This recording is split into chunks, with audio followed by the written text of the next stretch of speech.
Hey, ARESxGOD here, and wow, this episode, this is why I love overpowered characters. This is why I love Overlord, the shocked, the reaction faces just playing into his hand, the absolute presence overwhelming everybody, the power, just everything in this episode is why I like just anime. My favorite thing seeing in a series in general is just seeing the shocked faces of somebody that already lost and just being surprised of how much power somebody can have. And this episode did not disappoint, just even more than that.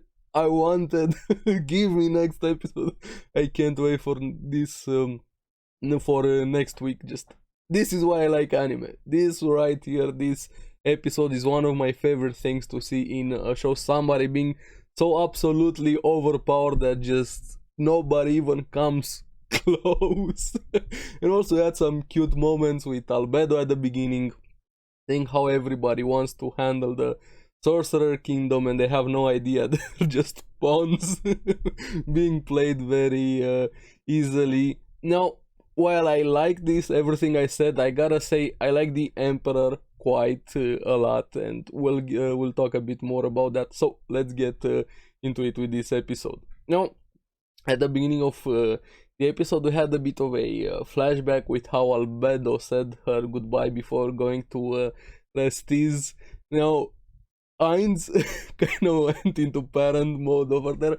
Do this, do that, do this. You have this to protect yourself against the brainwashing, which you still don't really know who or how exactly they brainwashed Shaltier. Hopefully, we're gonna get an answer to that, and I can't wait for Ain's revenge against them. That's gonna be very interesting. But he also worried about her, like sending a kid off to the first day of school. It was such wholesome to see it from this overpowered being, how worried he was of Albedo. And she definitely took advantage of that situation. I know what's gonna prevent me from becoming sick or stressed. A kiss. And she wanted a proper kiss on the mouth. But at least she got a consolation prize, which she didn't even expect that. She thought she was gonna get flat out denied, request denied. But she got a kiss on the cheek and she was beyond happy over there. Which kinda lost it a bit, got overwhelmed. And again, Ainz had to comfort her. Hey, don't cry. And he gave her a hug. She basically won the lottery over there, Albedo.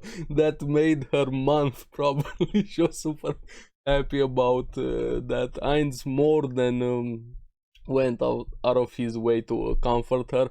My favorite thing of that scene was just, besides Albedo being super cute, after she left, Ainz goes to the maid. Forget everything you saw here. Of course. Poor maid, she has one of the biggest secrets in Nazarick to keep to herself. Now, after that wholesome moment, we have on the other side, we see both the slain theocracy and the emperor. We'll get to the emperor. Like I said, I like him quite a lot in this episode. The slain theocracy just were talking about how to handle everything, the rise of the Sorcerer Kingdom, what everybody is doing, the reports they got from this 1000th League astrologer of the fight in the previous season, how the Black Scripture can't really go against the Death Knights. And they have this secret weapon which they showed just a bit, to Godkins. Now, I don't really know what exactly they are. They seem a bit powerful, but compared to ones, they're probably just gonna be like it's easily dispatched. I can't wait to see that fight. Or maybe one of the others, Albedo, Demi, are just gonna easily handle them. Or Shalti are gonna get her revenge against the Godkin. That's gonna be interesting when we find out a lot more about these Godkins. Now, even the astrologer, just she got completely overwhelmed, to say the least. She's in PTSD trauma. She went into seclusion after everything she witnessed there. She couldn't believe how, imagine seeing like literal god, something beyond god, just descending upon the world and taking over everything with an undead army. It's something you can't comprehend happening into the world with Ainz being there, and this is why I like Overworld so much. Now we have them starting their schemes. We saw in previous episode more scheming started. Everybody, even here now, the slain theocracy, wanting to have the empire take over the Restis kingdom, just kind of trying to work behind the scenes using their influence, and also having to deal with so many other things as the sorcerer king Honyo Pyonyoko. I'm sorry if I'm mispronouncing that. They're referring to Shaltir Yalda both being demiurge. Why so many of them? Are they working together? What about Momon? Why so many powerful beings are suddenly at the same time in the world, but they literally have no idea what they're up against. And this is why I can't wait for the moment that everything is on the table and they see they are just insects, like literal insects, with all of their power and influence and everything they had. They were just tiny, tiny, tiny bits against times. I'm loving it. I'm loving it so, so much.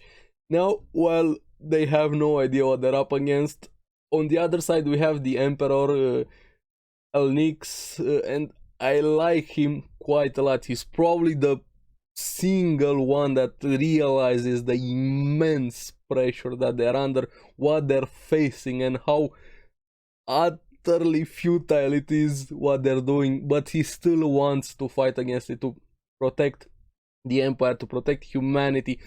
He's very capable. He's one of the best emperors and rulers we've seen in anime in general, doing his best, respecting his subjects, his people, his knights, even giving them a direct line to appeal to them, even though they wanted to quit after everything they saw. He still wanted to respect that, hear their opinions. He's a very capable leader and realizing what they are against, but also at the same time he's losing his hair of stress, frustration, everything. I don't know how much of this he can handle, and this is why I like him quite a lot. Despite all of this, he's still willing to fight against this overwhelming force, and he's quickly becoming one of my favorite characters. Now, I don't know, imagine yourself being in that position as an emperor. All your time you have this power, influence and everything, and suddenly somebody just beyond godlike comes and threatens to take over humanity. Would you be able to handle all of that pressure? Somebody also betrayed you, somebody from your inner circle. Now you have to make contact with the theocracy to ally with them. Is that gonna work? So many things being in motion while at the same time facing just the void, the darkness. I don't know how to put it into words how much pressure he is under, even using some adamantite adventurer, silver thread bird. I'm sure those guys are, I don't know, are they still working under Ainz, or are they actually just normal adventurers that are just doing their jobs? Kind of suspicious about them a bit. I don't know where exactly to place them. Are they just simply adamantite adventurers, or are they disguised somebody or already working for Ainz or something else? I'm gonna keep my eyes on them. I like them. They're a bit quirky, but I'm still not sure where to place them. And my favorite moment in one of my favorite moments in this episode, there were quite a few, when the Emperor was finally honest, dropping the facade against his two most trusted knights there, saying, hey, can I complain a bit, vent to you guys? And sure, and she just went wild. How are we gonna do this? What's happening? Pulling out his hair, everything, crying in frustration. Just, you saw the pure emotions he had. I liked that moment so much. This is why Elnix is such an awesome character. He's probably one of the best characters in Overlord we have seen so far. That moment was just pure amazingness. I like you, Elnix. I like you. I hope you're gonna become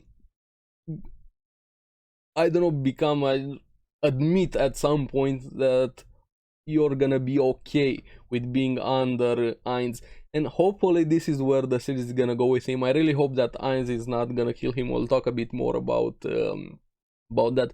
Now, he wanted to meet with the slain theocracy while they had that tournament over there. They finally come in. The adventurers were handling the security, even though they didn't want to get involved into politics. This is why I'm still a bit curious about them, like I said. And the Theocracy even suggested they use this warrior king, which apparently is a troll, for them to help, going against their own beliefs that humanity is the superior race. This is how much of a threat Ainz is, when even the most xenophobe racists of churches, of people, are willing to use other races to go against this unfathomable threat they are facing. Or at least one of them saying, this is just my opinion, don't take it as the slain Theocracy talking.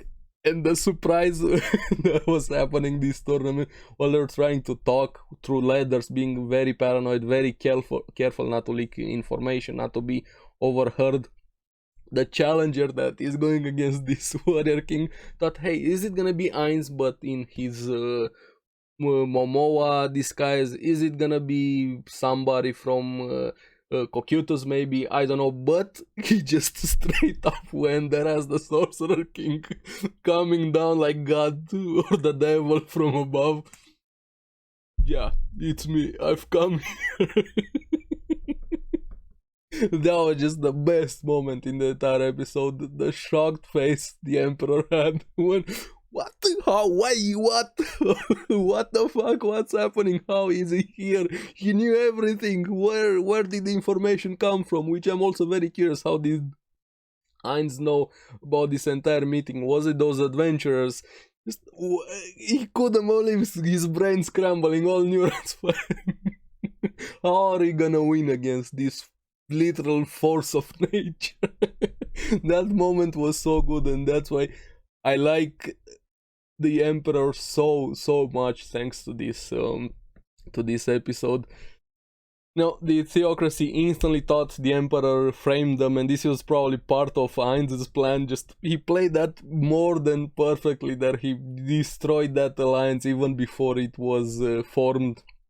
Even though the Emperor was just overwhelmed in that situation, he still tried to make the best of it, even telling the Theocracy, hey, this wasn't me, but I know it looks very suspicious, the alliance is probably over, but just stay in the crowd and at least look at the fight and tell me if you see something of a way to defeat him, which they're probably not. I can't wait for that fight. And the way Ainz showed up and like a parent calling his full ass long name, hey Emperor Jirkniv Elnix, whatever that long name was, I'm here. Man, that moment was so good. This is why I love Overlord so much. The Theocracy didn't know how to leave there as fast as possible, especially though, I'm sorry, I can't introduce myself right now, I just wanna leave. An emergency came up. And he left. Ainz left them, of course.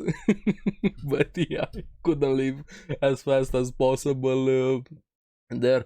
Now, Elnix, I gotta give you so much credit in this episode. Dude, you're against something unfathomable here, and yet you're still trying your best, and I can't wait for next episode. We're finally gonna have Ainz taking the field and fighting.